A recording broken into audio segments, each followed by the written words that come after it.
everybody, and welcome back to another Pokemon Challenge video. Last time we finished off our little mini-series of beating Pokemon Crystal, only using the Kanto starters with the final member of the trio in Squirtle. And today, we're jumping back into the Pokemon ROMHACK world with a challenge run on the incredible Pokemon Prism.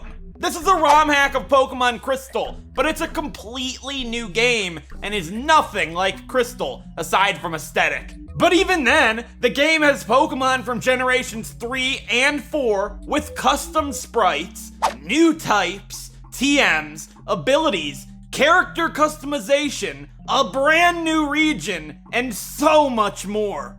I've never really played any Pokemon ROMHACKs, but I'm actually familiar with Prism. It's the one non-official Pokemon game that I have done a full series on. I did a wedlock of Pokemon Prism blind back in 2017. Very outdated now, but I really enjoyed the game. It's such a fun experience, and if you're new to it, I really hope you like it. Pokemon Prism is pretty much finished and completely functional, but in 2016, Nintendo sent a cease and desist order to shut the game's development down. It was leaked, however, and can be found to this very day to enjoy. The game is set in the Naljo region, and you're playing as the son or daughter of Lance, the Dragon Master. For this challenge run, I wanted to showcase one of the 2 new types found in the game, and if you enjoy this one, I would be more than happy to do the other. Those 2 types are Sound and Gas. Obviously, you can tell that we're going to be playing through Prism only using Gas types in battle. One flaw of the game, in my opinion, is that while there are 2 new types, there are only 3 Pokemon families that get that type, and a 4th individual Pokemon also gets the Sound type. Those 3 Gas Pokemon are the Weezing family, the Gengar family, and Torkoal. Weezing and Coughing are Poison and Gas, Gengar, Haunter, and Ghastly are Ghost and Gas, and Torkoal is Fire and Gas. Gas Pokemon are resistant to Fighting and Bug, and are weak to Sound, Fire, Grass, Ice, and the new Tri-type. The Tri-type is a special type found only on the move Tri-Attack. On top of this, there are 7 Gas-type moves as well, with 3 of them being Smog, Smokescreen, and Poison Gas. The new ones, however, are Mustard Gas, Sarin, Laughing Gas, and Lewisite. The first 2 being physical, and the last 2 being special. Gas-type moves are super effective against 3 types, being Fighting, Fairy, and Fire.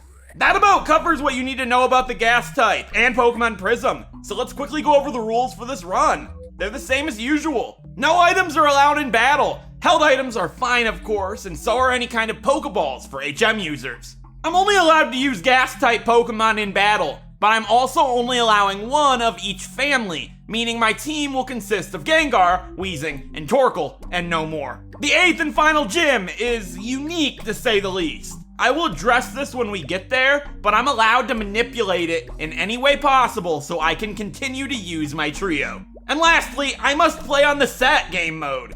I'm excited to play Pokemon Prism again, and if you haven't yourself, I highly recommend it. Even as a normal playthrough, it's a fantastic game. And as always, if you enjoy the video, it'd be really awesome if you left a quick like down below, and maybe even a nice comment like these guys. Shout out to Bill Hoover, Cedric Granger, and Simon Texador. Thanks so much for watching, guys. I hope you all enjoy the video. With that being said, let's jump into this and see how easy or how difficult it might be to beat Pokemon Prism, only using Gas-type Pokemon in battle. Pokemon Prism's fantastic, as I've said. It has such a nice level of polish with character customization, with what little they have to work with. I chose the model that looked most like myself and dressed in dark clothing, because we're dark. We're playing with gas. Or should I say cooking? Please don't leave the video. We're playing this adventure as a young boy named Bruce. We're the son of Lance, the Dragon Master, and we're camping with our mother. But upon going to get some firewood, we get blocked off from our campsite. The only way we can go is via minecart to the Aqua Mines. Here we meet a baby Larvitar who has gotten lost. It tags along with us, and we name him Steve. But something weird happened to Steve. He turned into a Ghastly. Steve? Is that you? Did Steve die? We reach a dead end and need Steve's help to unblock the way, and he still appears to be a Ghastly. Steve! After exiting the mines, we reach Caper City and meet the professor of Naljo, Professor Ilk. He wants us to go check on his brother on Route 69, and he's being robbed by a boy named Emil. He stole his Bagon. That Larvitar is actually Professor Ilk's, but he let us keep it. Good, we don't have to break the news to him. It died in the mines. He also gives us a Pokedex, and we decide to set out on the gym challenge, heading east and reaching Oxalis City, home of our very first, versus the Fire-type gym leader, Josiah. He leads with a Charmander, but because I've been fighting everybody and only have one Pokemon, Steve is at a much higher level, easily one-shotting it with the super effective Smog. While Gas is super effective against fire, it's also weak to it, and his ace Slugma almost one-shot Steve with Ember in the sun. But Steve hung on and finished Josiah off. There's the Pyre badge! 1 down, 7 more to go. Next we head north through the Mound Cave, but we're gonna need a fire and electric type to get through, so I catch a Vulpix and Mareep before heading inside. One thing I was excited for was our second team member. We can supposedly find Coughing here, our second gas type, but I kid you not, on every floor I spent 10 minutes with speed up and never found a Coughing. The wiki is either wrong or it's insanely rare. If I knew this, I would have started with Coughing. But oh well, we'll get one soon. Before we can progress, however, we have another rival battle with Emil. He loves to slice and dice things, so his Pokemon reflect that. He has a Paris and Sneasel now. And Gas just so happens to be weak to ice and grass. And grass resists gas, so they're pretty good against us. But we're at a much higher level, meaning even though it was close, he didn't really stand a chance. To reach Spurge City, we need to gather 5 dynamite sticks from the basement of this cave to blow a way through. Using an electric type, you can turn on the generators for light.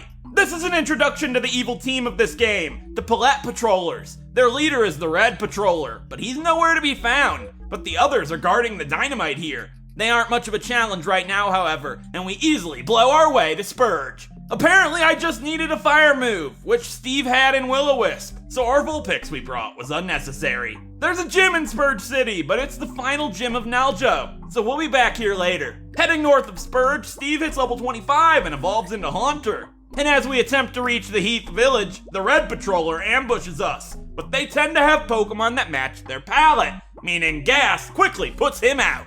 Making it time for our second gym challenge, versus the Grass-type gym leader, Ringy. Grass is super effective against Gas, as I've said, and resistant to it, so we're relying on Swift here.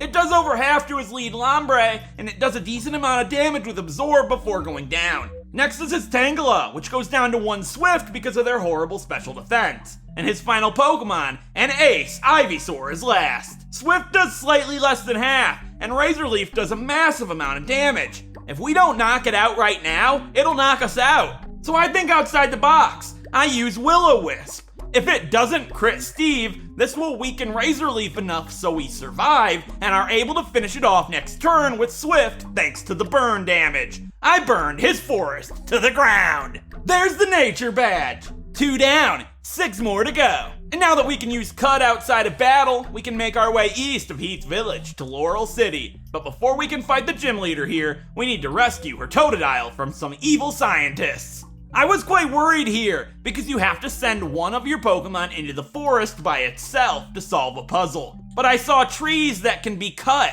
and Steve can't cut trees, and you need to use a fire move to light a campfire. But luckily, Steve was able to do everything himself. We didn't need Cut, and he has Will-O-Wisp, so he was able to save Brooklyn's Totodile. Making it time for our third gym challenge, versus the Fairy-type gym leader, Brooklyn. Yeah, she's not a Water-type leader despite the Totodile. And Gas is super effective against Fairy. However, it isn't very effective against Sound. And she has a Jigglypuff and Wigglytuff, which are Fairy and Sound. But it didn't matter. She was an absolute joke. There's the Charm badge. 3 down, 5 more to go. One thing I learned here in Laurel City is you can find gold tokens scattered around the world. These can be used to buy items at various places. Here you can buy a trade stone for 2 of them. This is used to evolve Haunter into Gengar. I was easily able to buy one, but I'm gonna hang on to it for a little bit. Now we need to learn the hardships of Magikarp to prove we're worthy enough to pass through the Laurel Forest. It's a pain of a water maze, but once we show our worth, we reach Tarina City. Here we can play a minigame called the Pachisi board. It's a roll of the dice minigame, and you can run into a wide array of wild Pokemon here.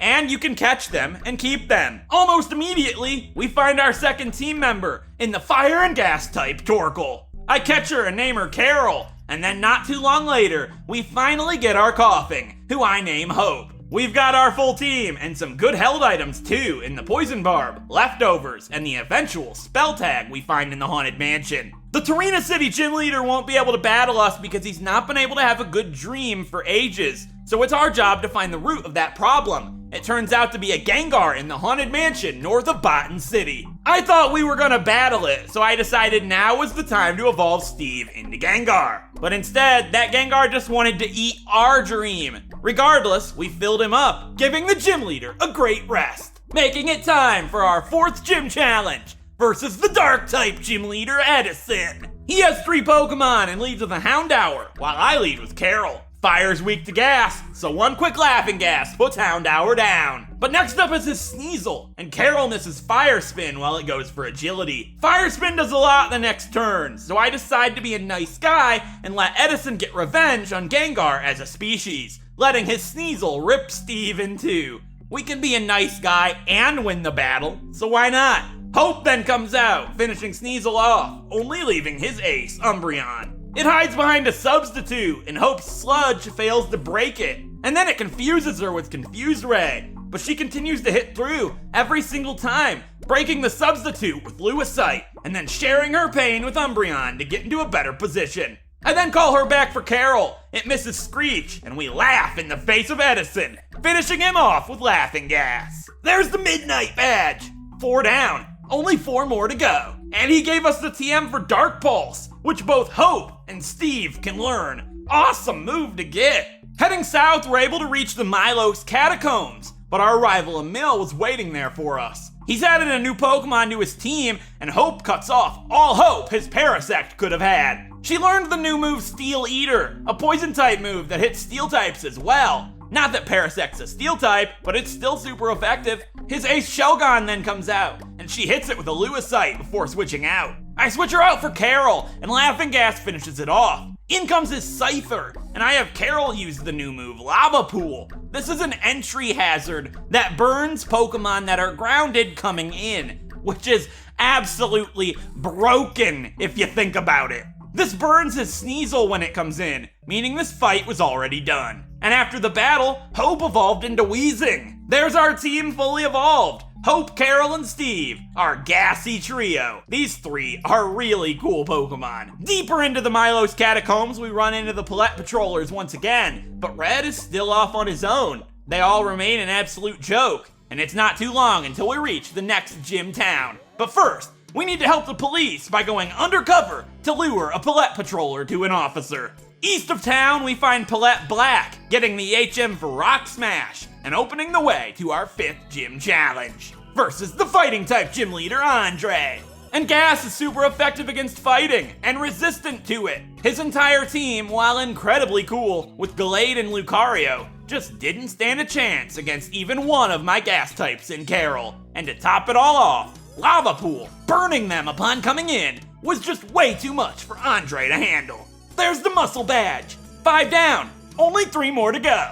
This opens the way to the Firelight caverns. We can't do anything here though until we bring this guy's friend from Route 80. So we get his Aggron from his house and bring it back to the cavern, moving him out of the way. And look who it is, the Palette Patrollers again. Except this time, only 3 of them. Pink, Blue, and Red, their leader. None of them were really much trouble, except for Pink. She has a Porygon Z, and it was quite the menace. It's a sound type. They awaken one of the Naljo Guardian Pokemon, Veranius. It attacks them and then flees, while Pink, Blue, and Red get placed under arrest. This motivates the guy north of the Firelight Caverns to fix the bridge to the Acania Docks, which just so happens to be home of our 6th gym challenge. And it's a very special one, versus the Gas-type leader, Ayaka. If anybody's good enough to be a Gas gym leader, it's us! Let's see who the better Gas trainer is. We're already miles better, since her lead Haunter isn't a Gengar. And while Carol is weak to Mustard Gas, she's able to put a Lava Pool at Ayaka's feet and take Haunter down with Fire Spin and Laughing Gas. She then sends out a Torkoal of her own, Girl of Taste. I switch Steve into Mustard Gas, and then he one-shots it with a critical hit Mustard Gas of his own. And then she sends out her Drapion. It gets burned by the lava pool, crippling its Night Slash, allowing for Steve to take it out, while he normally would have been in big trouble. And her final Pokemon is, you guessed it, a Weezing, double Girl of Taste. It is odd they only made 3 Pokemon families gas, and made a gas gym, since Drapion's not a gas type. They likely put it there for filler. There's the Haze badge. 6 down, only 2 more to go. The next gym's on Saxifrage Island, home of the Naljo Prison, but we can't get access without an ID. But luckily, by exploring the horrific Naljo ruins, we can get the Prism Jewel at the very top. What does that have to do with an ID? Well, believe it or not, there just so happens to be a guy in the ruins that wants that jewel, and he has a fake ID for us. What a coincidence! But that fake ID didn't fool the island guard, and we got thrown in prison until they know what to do with us. So I'll wait until morning until they let us out. I'll see you guys in a bit. Right, we're escaping! Prison breakout, let's do this! And once we reach the basement, where they keep the worst criminals, who do we find? Our rival Emil. Carol has finally learned Flamethrower, and it shows just how big of a weakness this guy has to fire. She destroys his Parasect, Scizor, Ursaring, and Weavile, all with Flamethrower. No issues at all. And his ace Shogun with Mustard Gas. Gas and Fire is a massive issue for this guy. Regardless, he gives us the HM for Strength, and we can use this to reach the mainland, home of our 7th gym challenge, versus the Sound type Gym Leader Cadence. Sound is a weird one. It's weak to normal, so I taught Hope Swift for some coverage. She leads with her Loudred, a normal and sound type, and Swift does over half, and it misses its Screech. Swift then finishes it off, and out comes her Magnezone. Not a sound type, but still electric and steel. Steel Eater missed it, and it smashes Hope with a super effective Tri-Attack. She gets one Steel Eater off, but goes down right after. Then Carol comes out, getting smashed by a Noise Pulse. Gas is weak to sound. It confuses her, and she hurts herself in confusion, so I switch out for Steve. He too gets blasted by Noise Pulse, getting taken to red, but takes Magnezone out with Shadow Ball. Steve then hits Wigglytuff with Energy Ball before going down in Noise Pulse. And in the end, we got really unlucky, and while Carol takes Wigglytuff down, Cadence finishes us off with her Ace Exploud. However, on the next attempt, Hope takes Loudred down just like before, and takes Magnezone out as well with a lucky Dark Pulse Flinch. She one-shots Wigglytuff, and with it now being 3-on-1, Hope and Carol finish Cadence off. There's the Ruckus badge! 7 down, only 1 more to go here in the Naljo region. But first, we have to stop the evil scientists, and their lab is in Flockstown. West of the Naljo ruins, we can make our way through the Clathrite Tunnel and reach the snowy Route 84. Here we get access to Flockstown, but to get into the lab, we need to head to the basement connected to the Aqua Mines. And on the way, I ran into a shiny Rhydon! Awesome! I kill it, of course, and then get the lab card from the officer inside. Don't worry, that shiny Rhydon's supposed to happen. It's like the red Gyarados. In the lab, there are 6 Pokemon to be freed, each opening the path to the next step to stopping this evil plot. But there was a scientist who gave me massive trouble with his Porygon Z. Sound is a massive weakness for this team, and it's a pure sound type, able to one-shot my entire team. But Sound is weak to electric, and Gengar and Weezing can learn Thunder. If it hits, that's our problem solved. And it's a good thing I figured this strategy out, because the head of this facility has a Porygon Z as well. He put up one heck of a fight, but his plans have come to an end. With that all taken care of, the 8th and final gym leader of Naljo has returned to his gym back in Spurge City, making it time for our 8th and final gym challenge. But not quite in the way that you would think. We don't get to fight the gym leader quite yet. His gym has a massive twist. First of all, you need to bring a full party, which is fine, we just need to bring them with us, not actually use them. But that's where the problem begins. The gym takes your Pokemon and gives them back to you as you fight the gym trainers. You only get 2 of your Pokemon back for the first trainer. The issue is, they give them to you in order of level, lowest to highest. meaning with our trio being level 55, we can't get them first, resulting in being unable to continue the challenge. There are no Pokemon we can capture that would be a higher level than them, and we can't train any Pokemon to be a higher level without using them and breaking the rules.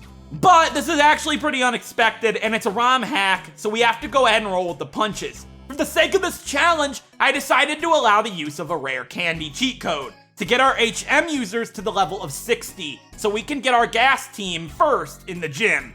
It's a gray area, but there's really no other way to do this gym without just calling it quits, which would be silly. We're still doing the run with only gas types. We just needed to manipulate the game to give us them in the correct order. There are 4 gym trainers here, and they are 4 of the gym leaders we've fought so far, in Josiah, Renji, Edison, and Cadence, all being a really easy rematch, despite their new evolved teams, minus Cadence anyways. Making it time for our final gym challenge, versus the Steel-type gym leader, Bruce. It's Bruce versus Bruce, and this Bruce didn't stand a chance. Steve literally one-shot all of his Pokemon with Shadow Ball, barring his Ace and his Magneton because of Sturdy. Bruce apparently isn't a fan of the thing called Special Defense. There's the Naljo badge. That's all 8 badges of the Naljo region in our possession. It's time to head to the Region League. But first, we have one final rival battle with Emil. His team remains the same as last time, except his ace Shelgon has evolved into Salamence. And while I wish this was a fantastic fight, there really isn't anything special to say. He was a good rival, but too weak to fire to be much of a challenge for us. I used the 6 rare candies we've collected along the way on Steve, Carol, and Hope. Here's a look at the trio before going into the league. Do you think we can do it without training? Let's give it a shot! First up is the Ice-type master, Yuki. And while Gas is weak to ice, Carol isn't. I gave her Sunny Day, but she kept wanting to put it out with a hailstorm, so I decided to just attack, one-shotting her entire team with Flamethrower. Next up is the Flying-type master, Sora. I lead with Steve, and he was surprisingly accurate with Thunder, one-shotting his lead Gyarados and Pidgeot, and managing to beat his entire team without getting hit a single time. Next up is the Ground-type master, Daichi. I led with Hope, and Daichi put up a bit of a fight, taking her out with his Donphan, but Steve was easily able to come in and finish him off. And the final member of the Elite Four is versus the previous champion, Mira. And he was actually pretty difficult. Tyranitar is a really dangerous Pokemon for these 3 to handle, like Porygon Z has been. But by leading with Carol and putting up a lava pool, we're able to burn it and put his Sandstream out with Sunny Day, making it a lot easier to deal with. His Houndoom is also a pretty big threat, but Steve is able to one-shot it with Mustard Gas and Outspeed. Lava Pool is insanely busted. I'm glad I got to use it was pretty fun. Only leaving the champion of the Naljo region versus our father, Lance, the Dragon Master. He decided to get rid of his Dragonite in favor for more variety and leads with a Salamence. I led with Carol and immediately put up a Lava Pool hoping to burn the majority of his team. Salamence is using Flamethrower, which doesn't do a whole lot to Carol, and she's able to 2-shot it with Nerve Gas, but goes down immediately to his Gyarados and Waterfall. I send Steve out and drop it with a Thunder, and then he sends out his Charizard. Unfortunately, Thunder misses, and it blasts Steve with a Flamethrower, but he survived and hit with Thunder the next turn, taking it out. Next up's his Garchomp, which is the only Pokemon that was burned by Lava Pool. Shadow Ball gets a critical hit, taking it to red, and takes Steve down with Outrage. The burn doesn't finish the job, unfortunately, getting another hit in on Hope before going down. And Hope manages to take his Altaria down as well, despite it using Double Team, only leaving his final Pokemon and ace, Flygon. But unfortunately, Hope was just too weak. For a first attempt, I'm surprised we got so far. This is definitely possible. I taught Icy Wind to Steve, and Thunder to Hope, and with everything going the same way as the first time, except with Thunder not missing and Garchomp using Roar on Steve, we're able to make it to Flygon in much better shape, and Icy Wind, our father's championship, down for good. We just became the champion of the Naljo region, only ever using Gas-type Pokemon in battle. This was an absolute blast! We have won this game! This was easily one of my favorite runs I've done thus far. I forgot how amazingly fun Pokemon Prism was, and I really do hope you guys enjoyed this one, because I want to do it again, but next time with the sound type. Let me know if you want to see it. I upload a Pokemon Challenge video just like this one every single weekend on Saturday, 10 a.m. Eastern Standard Time, and maybe even sometimes other days too. So if you want to see more videos just like this one and have not done so already, don't forget to subscribe and ring that bell for more. And of course, leaving a nice comment down below and a like before you leave here today also goes a really long way to help the video and the channel grow, and who knows, maybe I'll even feature your comment in a future Pokemon Challenge run of mine. I suppose if you really want more Prism content right now, I did do a wedlock of it back in 2017 as my very first playthrough of it. It's outdated though, so don't blame me if it's old corn. Or if you want another Pokemon Challenge run instead, check out the playlist containing all of them I've done thus far. We're over 30 now. You can find a link to both of those things over here. With that being said, I really hope you guys enjoyed this one, and hopefully I'll get to see you next time for another Pokemon Challenge run. Until next time, hopefully I'll see you guys then. Thank you so much for watching!